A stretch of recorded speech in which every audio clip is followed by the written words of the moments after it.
শিশুদের মা সারদা দেবী। এবারের গল্প সারদার গঙ্গা স্নান। ছোট নদী আমোদর, জল বয় তত্তর।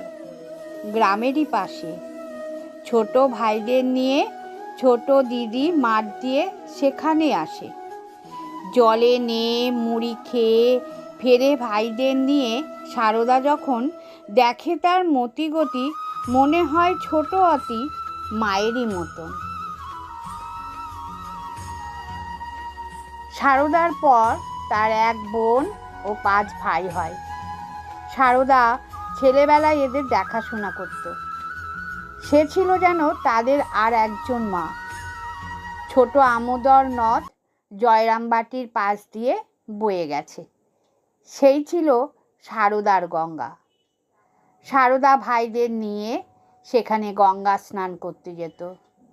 সঙ্গে জল খাবার মুড়ি নিয়ে যেত। স্নানের পর গাছতলায় বসে ভাইদের সঙ্গে তাই খেত।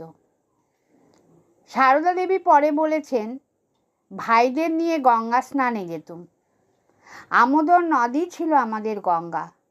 গঙ্গা স্নান করে সেখানে বসে মুড়ি খেয়ে আবার ওদের নিয়ে বাড়ি আসতুম। মাঠের আলপথ ধরে ছোট্ট রাঙা পা ফেলে সারদা ভাইদের নিয়ে ফিরত। সারদার পদতল সত্যি স্থলপদ্মের মতো রাঙা ছিল আর খুব নরম। একজন খুব বড় কবি কালিদাস লিখেছেন যে, হিমালয়ের কন্যা উমা যখন হেঁটে যেতেন তখন তার রাঙা পায়ের আভা পড়ায় মনে হতো মা যেন পৃথিবীর ওপর লাল স্থলপদ্ম ছড়িয়ে যাচ্ছেন। কবি এসব কথা কল্পনায় লিখেছেন। আমাদের বাংলার উমামা সারদার পায়ের রং কিন্তু সত্যি স্থলপদ্মের মতো ছিল। গ্রামের সমবয়সী মেয়েদের সঙ্গে সারদা খেলতো।